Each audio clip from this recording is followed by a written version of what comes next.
Mesdames, Messieurs, chers amis, je voudrais, en guise d'introduction, situer le contexte dans lequel nous travaillons aujourd'hui. Nous nous situons dans la perspective de la réforme institutionnelle de 2022 qui oblige les régions, toutes les régions, à doper leur croissance pour ne pas être pénalisées dans l'évolution de la distribution de l'argent fédéral.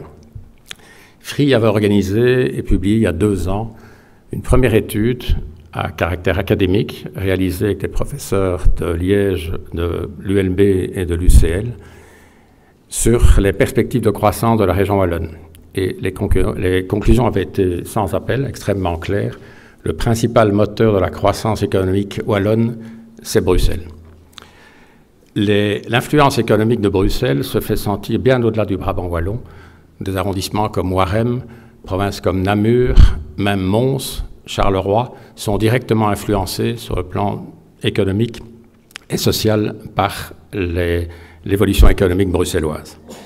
Donc après cette première phase, FRI a voulu passer d'une certaine façon de la théorie à la pratique, et nous avons lancé, alors cette fois en collaboration avec l'Union wallonne des entreprises et le BESI, différents groupes de travail qui ont planché depuis le mois de juin dernier sur 4 différents thèmes. Et nous avons choisi d'aborder le problème de la croissance par le biais de la mobilité. Alors pourquoi la mobilité? La croissance ne résulte pas, comme on pourrait le croire à la lecture de journaux financiers, exclusivement de la baisse ou de la hausse d'un quart de point des taux d'intérêt. Fondamentalement, la croissance résulte de l'évolution démographique, de la répartition des revenus et de l'innovation. Et ces 3 critères, nous les retrouvons principalement dans les villes. Déjà au niveau mondial, pour l'instant, plus de 50% de la population vit en ville. Et on prévoit que d'ici 2040, cette proportion va monter à plus de 70%. Non seulement la population s'agglutine dans les villes, mais ce sont les professions qui dégagent la meilleure valeur ajoutée qui se concentrent dans les villes. Et qui dit meilleure valeur ajoutée, dit meilleure rémunération.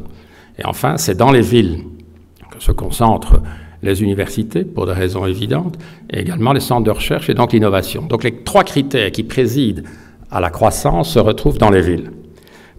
C'est pour cela que, rien à faire, les villes d'une façon générale, et le professeur Thiss y reviendra tout à l'heure de façon bien plus explicite que moi maintenant, les villes sont les moteurs de la croissance partout dans le monde.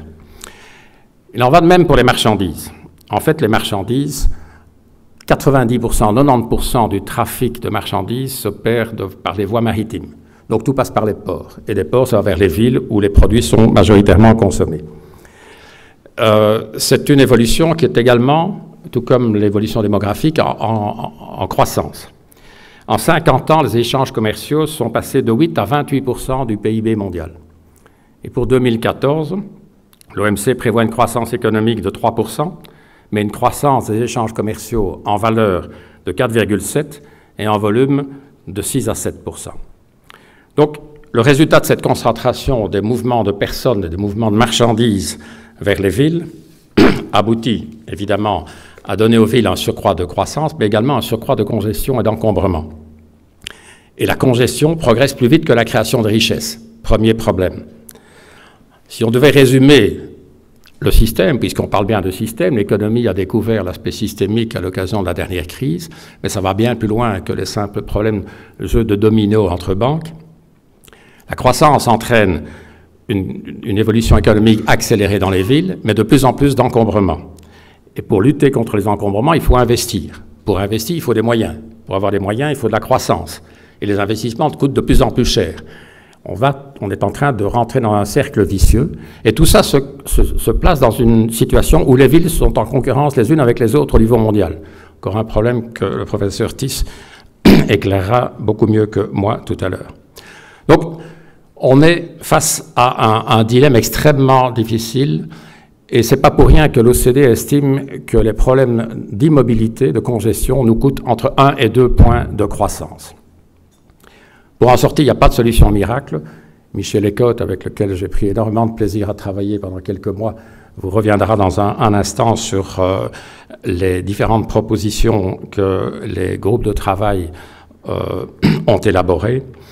Mais une chose est sûre, à la Wallonie, il y a une carte importante à jouer, parce que dans ces problèmes d'encombrement, Un atout majeur, c'est l'espace.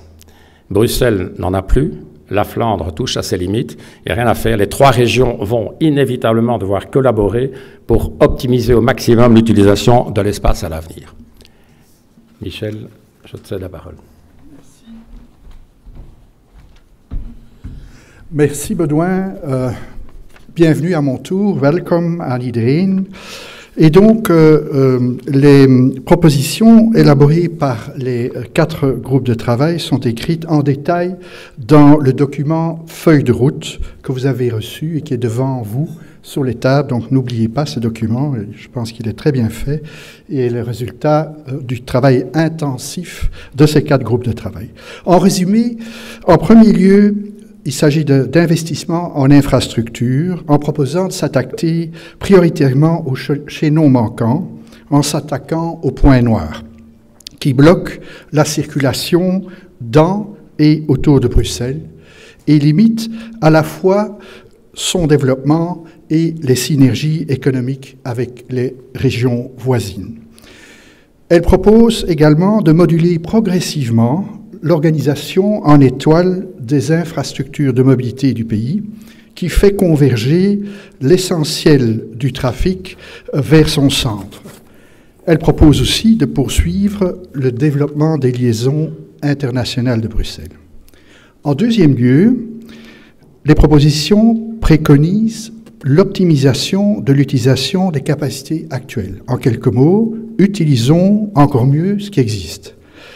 Et cela en favorisant le report modal des navetteurs prioritairement vers les transports en commun, en tarifiant le coût vérité de chaque mode de transport, en favorisant également le report modal des marchandises vers les modes de transport alternatifs.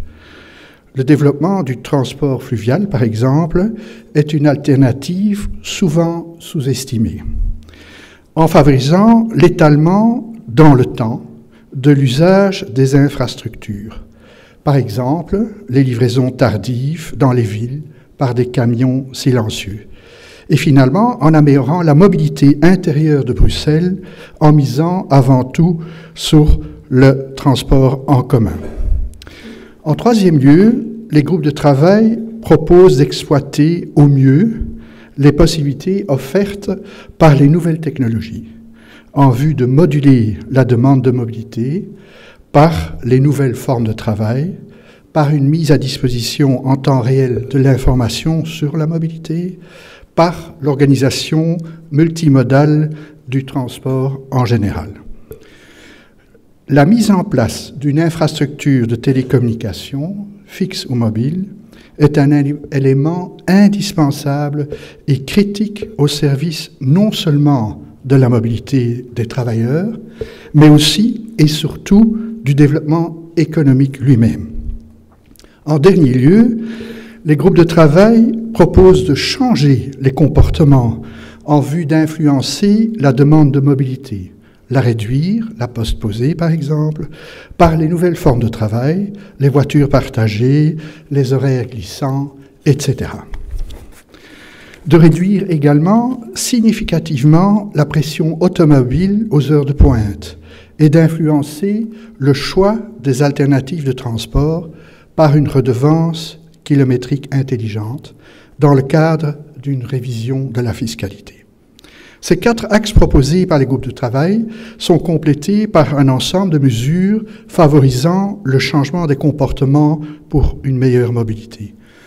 Il convient de travailler simultanément sur tous ces éléments qui influencent les solutions de mobilité, et ceci dans un cadre d'une nouvelle gouvernance visant à aligner tous les acteurs de la mobilité et de coordonner les actions entre régions, entre opérateurs publics et privés. Avant d'aborder plus en détail ces propositions à l'occasion des débats, je voudrais remercier au nom de Baudouin et en mon nom tous les participants au groupe de travail. Vous trouverez leurs noms dans le document en votre possession.